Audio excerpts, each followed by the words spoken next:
Tudo que fazemos como igreja de Jesus está centralizada na pessoa de Jesus. Parece redundante.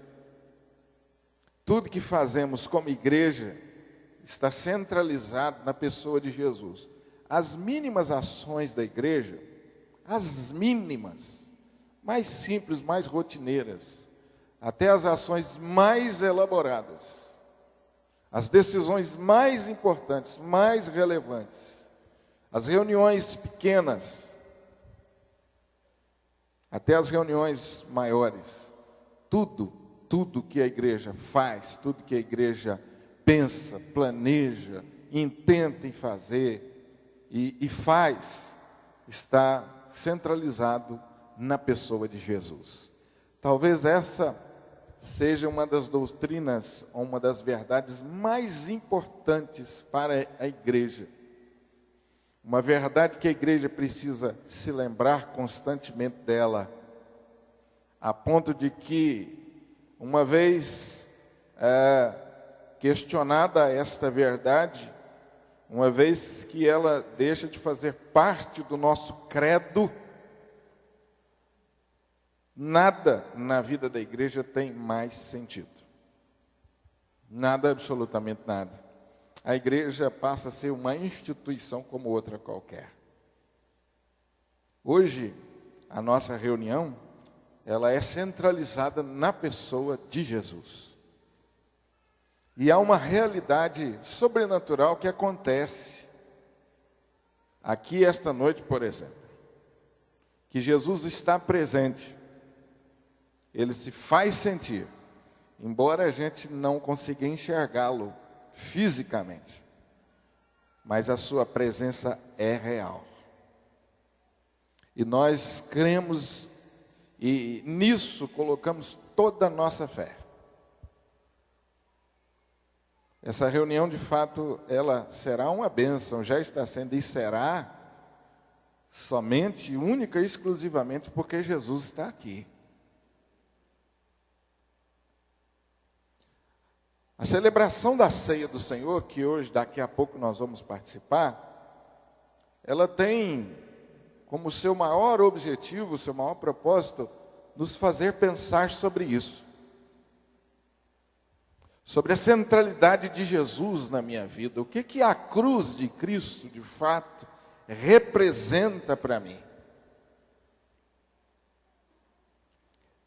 Isso porque, se você olhar, a começar pelos evangelhos, e depois refletindo até na nossa experiência própria do dia a dia, você vai observar que a cruz de Cristo, ela despertou diversos tipos de sentimentos.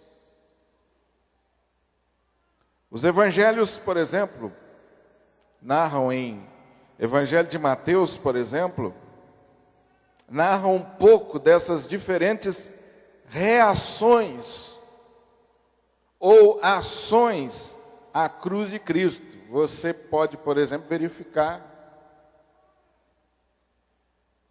que os soldados romanos que estavam ao redor da cruz tiveram uma atitude. Os evangelhos nos dizem que os soldados, ao crucificarem a Jesus, começaram a escarnecer, a zombar. E após despirem Jesus e humilhá-lo, eles sortearam as vestes de Jesus entre eles.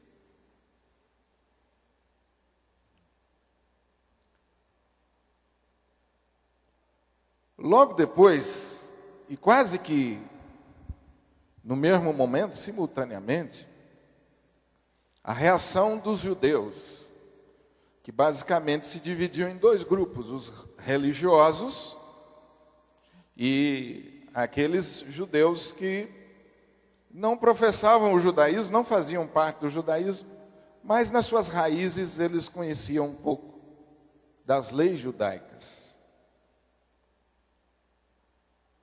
Interessante que a preocupação dos religiosos foi que Jesus fosse tirado logo da cruz, porque começariam algumas festividades e era contra a lei que um corpo ficasse pendurado no madeiro naquele dia de sábado. Então eles pediram ao governador: olha, mande que os soldados tirem logo esse corpo, porque ele vai atrapalhar as nossas festividades religiosas. Um corpo pregado na cruz no dia de sábado é contra a nossa lei. Então tira logo Jesus da cruz.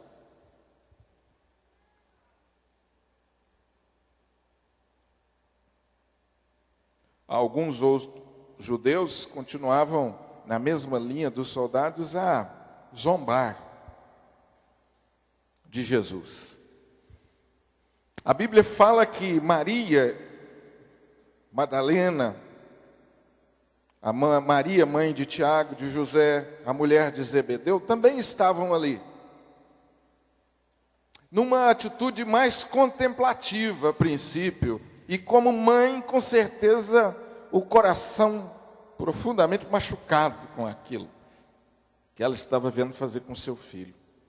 Mas a Bíblia não nos diz qual é a relação ainda de Maria, a mãe de Jesus, e nem dessas mulheres com relação à cruz. Apenas descreve ali a presença delas. E a gente então deduz que aquele foi o sentimento que a cruz despertou naquela mãe.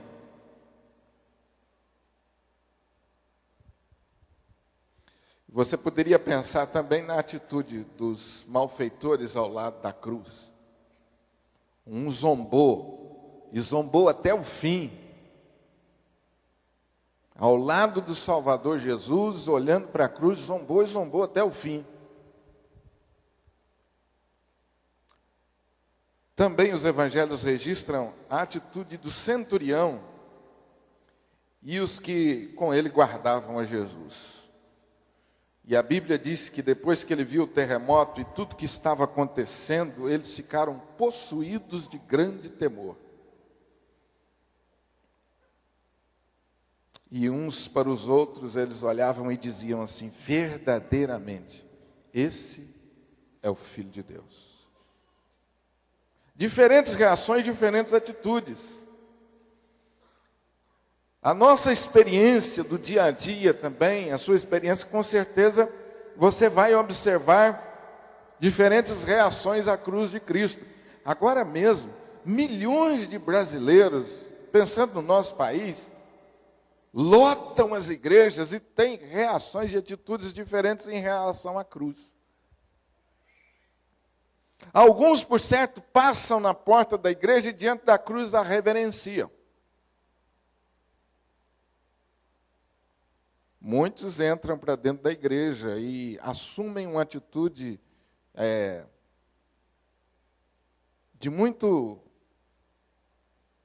uma atitude muito devocional, de consternação, um sentimento de piedade, um sentimento assim de sofrimento, para que de alguma forma se identifique com aquele corpo na cruz. Milhões de brasileiros têm essa reação. Choram, querendo com isso partilhar um pouco do sofrimento de Jesus na cruz.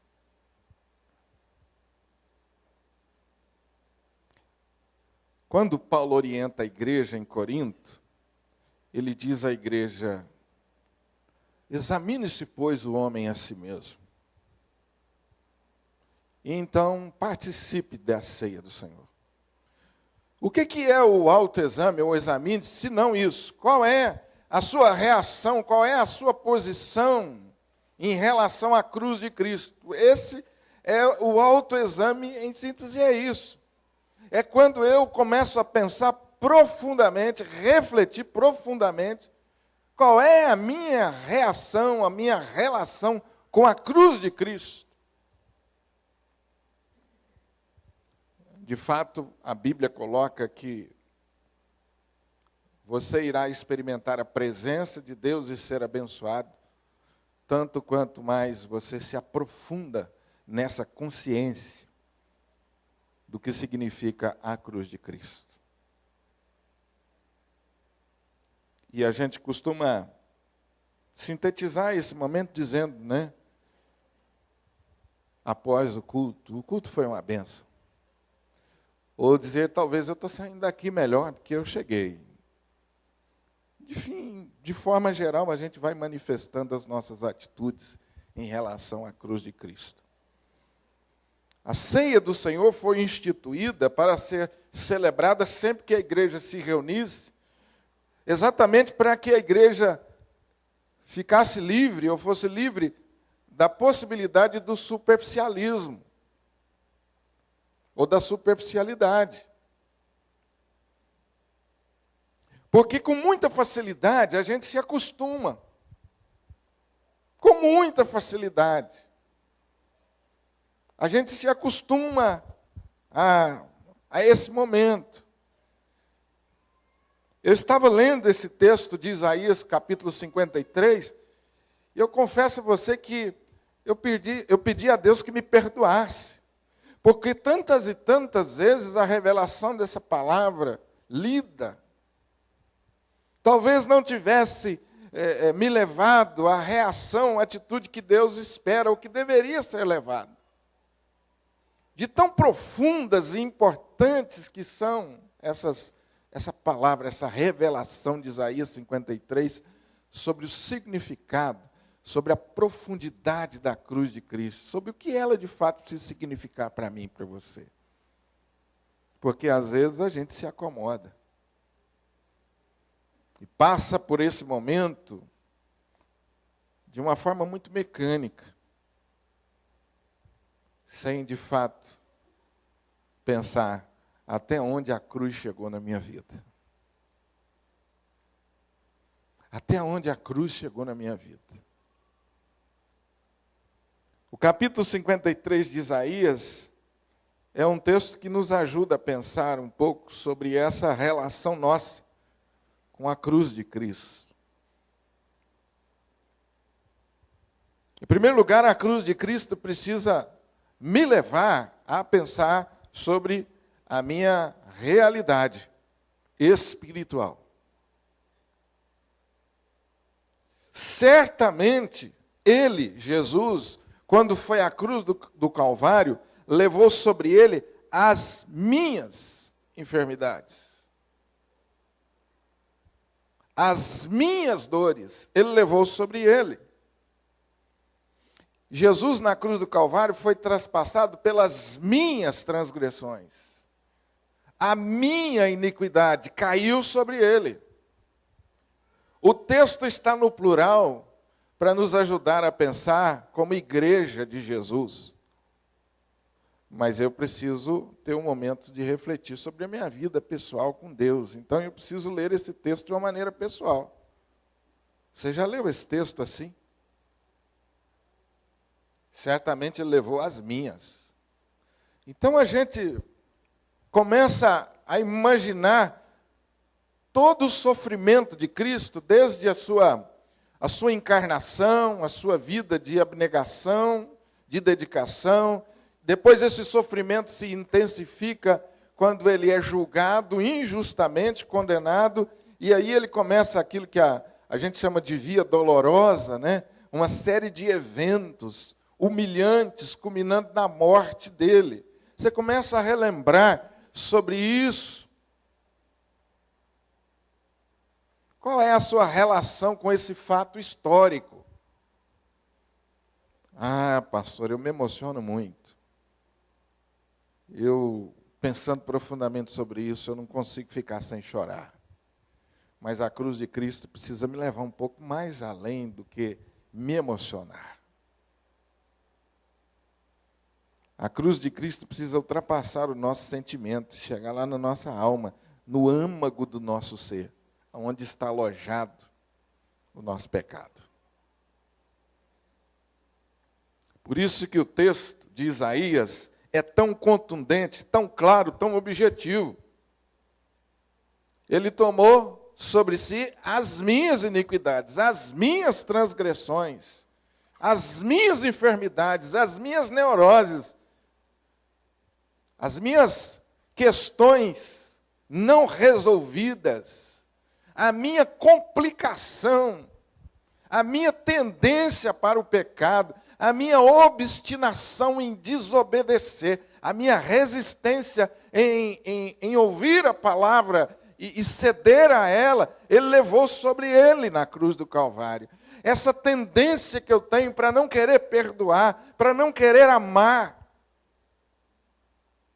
ele levou sobre ele na cruz do Calvário. Essa tendência que eu tenho para separar, ao invés de ser ponte para unir e para ligar. Essa tendência que eu tenho de usar a minha língua, muitas vezes ao invés de abençoar, para caluniar, para difamar. Eu preciso ir fundo nisso. A cruz de Cristo me aproxima de mim mesmo, de uma forma real, de uma forma saudável. A gente aprende aí pelas doutrinas, aí, pelas filosofias que se multiplicam cada vez mais, que o homem precisa conhecer a si mesmo, né? Que o sucesso da sua vida, né, emocional, relacional, está aí nisso, quando você conhece a si mesmo. Até certo ponto está certo isso. Você pode caminhar dentro dessa linha. A gente, para se relacionar bem com as pessoas, a gente precisa realmente conhecer a si mesmo. Mas até que ponto vai esse conhecimento que eu tenho a respeito de mim mesmo? Até que ponto eu concordo com a palavra de que eu sou esse cara pecador, complicado e merecedor somente de uma coisa: o inferno? Até que ponto a palavra me leva nisso?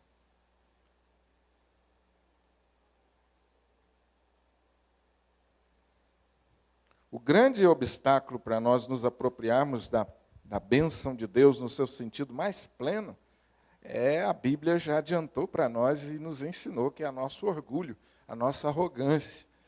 Deus resiste aos soberbos, mas dá graça aos humildes. Quem são os humildes? Aqueles que reconhecem que precisam completamente de Deus para a salvação e que eles não têm absolutamente nada que mova a bondade de Deus na direção deles. Quando a cruz de Cristo de fato chegou na minha alma, eu não passo esse momento de celebração da ceia sem vivenciar uma crise profunda. E isso é uma coisa que a gente resiste demais.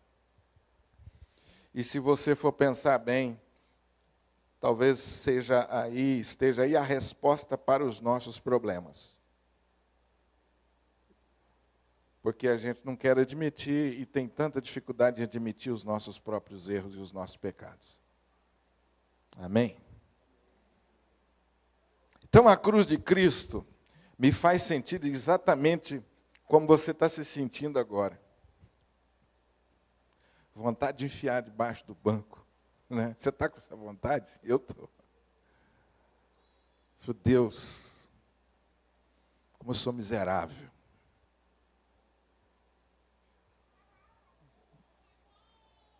Existem alguns tratamentos que jamais admitiriam isso. Existem alguns tratamentos que partem do princípio que você é bom e que você pode sair dessa sozinho, baseado nas suas própria bondade, na sua capacidade. Existe muito tratamento aí. Não, você precisa descobrir a bondade, o seu valor, se impor como pessoa, e a partir daí vai dar tudo certo. A palavra de Deus vai na contramão desse ensino e joga a gente no chão.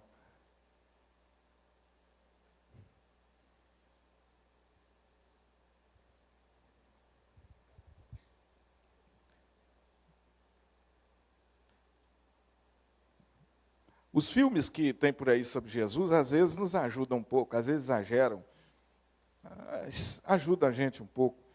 Quando você pensa em Jesus ser traspassado por aqueles pregos na sua mão e nos seus pés. E aí você sente aquela dor profunda, né? Fala, meu Deus, que coisa desumana. Mas a Bíblia diz que ele foi traspassado, foi por minha causa e por sua causa.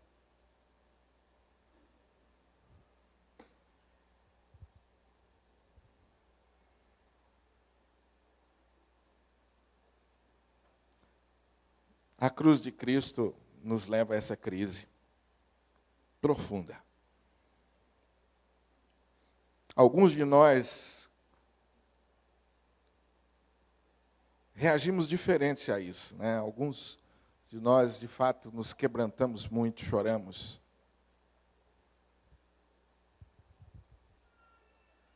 Outros não. Mas essa realidade precisa acontecer na minha vida, na sua vida, e quanto mais profunda ela for, melhor. Mais abençoado você será. Se eu perguntar para vocês, quem quer essa noite sair daqui melhor que entrou, sair daqui abençoado de fato, todos vão levantar a mão e dizer, pastor, eu quero, é por isso que eu estou aqui. Não vim aqui para piorar. Eu vim aqui porque eu quero ser abençoado por Deus, eu entendo essa necessidade. Agora, talvez se eu perguntasse para você, o caminho para a bênção de Deus passa por essa crise, de você encarar esse monstro que está aí dentro.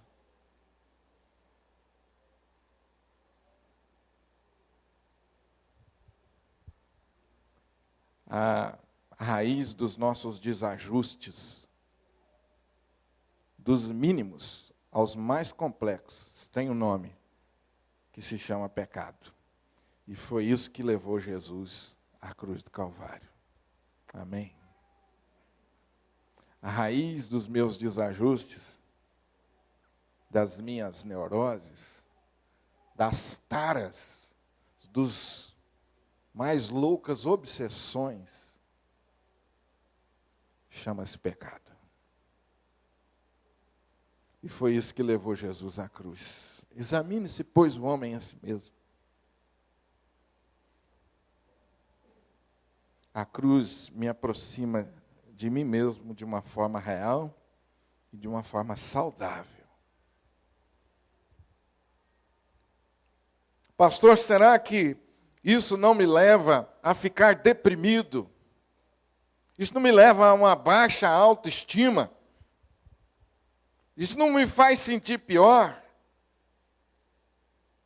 E essa, querida, é a realidade sobrenatural que acontece. Essa é a dinâmica espiritual que acontece. Porque ao mesmo tempo que a realidade da cruz me joga no chão e me faz passar por essa crise, ela me convida a levantar os olhos e a celebrar a esperança. Porque o texto diz que o castigo que nos traz a paz caiu sobre ele. E por causa do seu sacrifício, nós fomos sarados. Aleluia. É simultâneo isso. O mesmo Espírito que me leva a pensar sobre a realidade da minha vida espiritual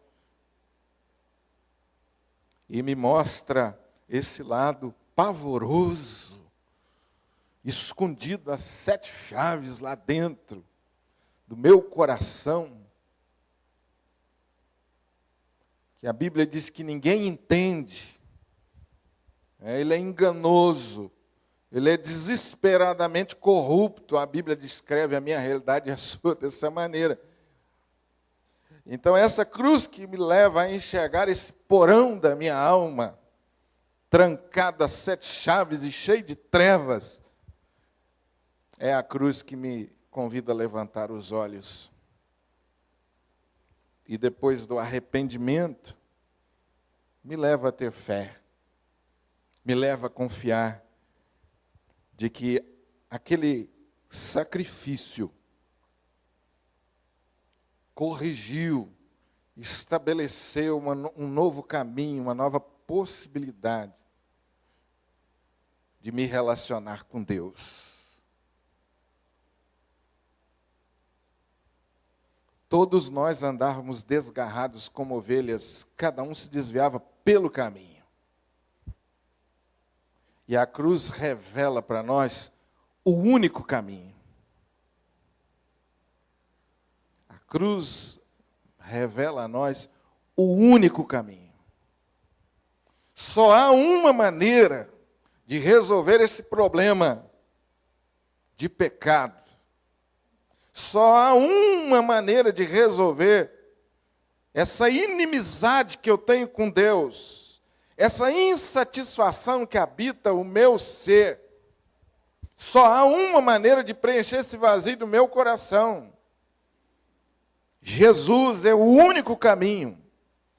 Cada um se desviava pelo caminho, cada um escolheu um caminho, o caminho da desobediência, da independência, de viver independente de Deus. Mas o Senhor fez cair essa rebeldia sobre Jesus.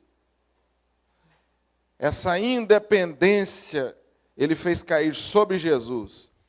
E por causa disso Jesus foi oprimido, foi humilhado. Em nenhum momento abriu a sua boca para reclamar. Semelhante a um cordeiro, ele foi levado ao matadouro, silencioso, inocente.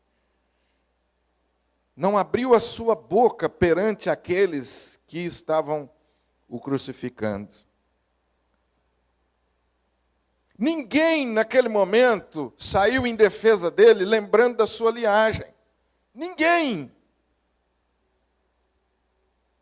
Ele foi cortado da terra dos viventes por causa da minha transgressão e por causa do meu pecado. Ele foi ceifado da terra. E depois ainda, designaram-lhe a sepultura com os perversos. Ele morreu como um malfeitor, um pior dos malfeitores foi o castigo imposto a Jesus. Mas com o rico ele esteve na morte, na sua morte, o texto diz. O que significa isso? Que na verdade a humilhação e o sofrimento de Cristo o tornou rico.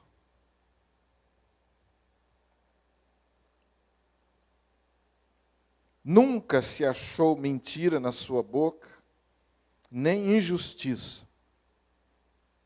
Todavia, esse foi o caminho que Deus escolheu. Deus se agradou na morte dele. Versículo 10, Deus se agradou em moê-lo. Deus se agradou em fazê-lo enfermar. Deus se agradou em que ele oferecesse a sua vida como oferta pelo meu pecado, pelo seu pecado. E na cruz do Calvário, enquanto ele morria, ele viu a sua posteridade. Ele viu a sua posteridade. Ele viu aqueles que seriam gerados espiritualmente por causa da sua morte. Isso significa que ele me viu e viu a você salvo, redimido, justificado.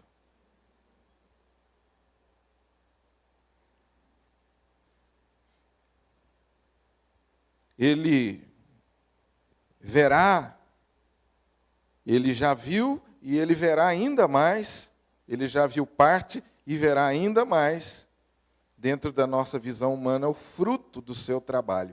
Ele já viu e ele verá no último dia o completar dessa obra, o fruto do seu trabalho, quando a igreja, quando eu e você, redimidos, salvos, viveremos para sempre com Ele. A obra de Jesus já justificou você. Você está livre do peso da condenação do pecado. Ele já levou a sua iniquidade sobre Ele. Por isso, Ele ganhou a minha vida e a sua vida como parte, como herança. Ele derramou a sua alma na morte, foi contado com os transgressores, levou o meu pecado e o seu pecado, e pelos pecados dos transgressores ele intercedeu. E ali ele conquistou a igreja, conquistou a vida de todos os salvos por toda a eternidade, até a sua volta. E nesse grupo, e nessa família, e nessa comunidade estamos nós, eu e você. A dinâmica dessa celebração é assim. Eu olho para a palavra de Deus com espírito humilde, me deixo conduzir por ela. Ela me leva a pensar sobre os meus pecados, sobre os meus desvios de conduta que a gente modernamente chama, sobre as minhas atitudes de rebeldia, sobre as minhas indiferenças, e eu choro por causa delas profundamente, porque por causa delas Jesus sofreu tanto. Mas ao mesmo tempo eu contemplo a obra de Jesus. E aquela cruz, com toda aquele drama de um homem crucificado, já não está mais diante dos meus olhos. Porque ela está vazia. Ela está vazia. Amém? Ela está vazia. Então essa lembrança, esse exercício que eu faço de pensar na morte de Cristo, ele é passageiro, porque logo eu me afirmo e vou constantemente afirmar e confessar que Jesus venceu a morte, venceu o diabo, venceu o mundo, venceu o pecado, ele triunfou sobre eles e ressuscitou dentre os mortos, está à direita de Deus, aguardando a completude dos tempos para voltar e buscar a mim e a você. E a Bíblia diz que esse dia será tão glorioso que você vai ouvir o seu nome. Venha para a minha presença, meu filho. Servo bom e fiel. Você foi fiel no pouco, mas sobre o muito eu te colocarei. Entra para o gozo do meu Senhor. Venha. É por isso que nós vamos sair daqui melhores. Não é porque existe nada bom em nós. É porque Jesus já fez tudo o que precisava. A gente fala para as pessoas, meu irmão, a salvação é pela fé. E as pessoas ficam assim, mas é só isso? Eu não preciso fazer nada, não. Não é uma coisa tão simples assim. Quando você pensa na revelação da palavra de Deus sobre Jesus, tem muitas pessoas que têm reações completamente diferentes a isso. Você pensa que é simples? E às vezes a gente fala assim, será que tem alguém que não aceita isso, pastor? Eu vou dizer para você, existe multidões de pessoas que viram as costas para a cruz e continuam debochando, continuam criticando, continuam indiferentes, continuam dando muito mais valor aos seus dogmas religiosos do que a pessoa de Jesus. Existem muitas pessoas que persistem ainda nessa atitude. Não é simples assim. Mas celebre a Deus o fato de que você já alcançou na sua vida espiritual, já chegou um ponto na sua vida espiritual que você compreendeu isso. Celebre a Deus essa noite por isso. E nesse sentido você pode dizer assim, eu sou um eleito de Deus. Porque a eleição de Deus, ela não me torna arrogante, ela me torna cada vez mais humilde. As pessoas têm medo de falar nesse assunto, falar, pastor, que é isso? Deus escolheu só gente ruim, como eu e você. Então não tem por que a gente ser arrogante, não. Ele só escolheu quem não podia salvar-se a si mesmo. Você está nesse grupo?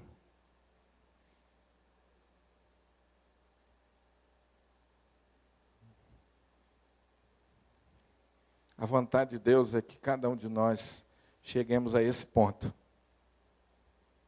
E eu queria terminar esse momento perguntando, você já chegou a esse ponto? De se identificar e dizer para mim, pastor, eu me identifico com aquele centurião que olhou para a cruz encheu o seu coração de temor e disse: este realmente é filho de Deus. A partir daí, a Bíblia diz que você começa uma vida nova. Uma nova realidade começa a ser operada na sua vida espiritual. É isso que a gente chama de nova criatura. Conversão. Esse vocabulário que às vezes a gente não entende muito quando chega para a igreja, né? O que é isso, conversão? É isso, querido. É quando você tem essa consciência profunda de que você está irremediavelmente perdido e precisa de um Salvador. E esse Salvador revelado na Bíblia Sagrada é Jesus. O único caminho, a verdade e a vida. Aí você começa uma nova vida.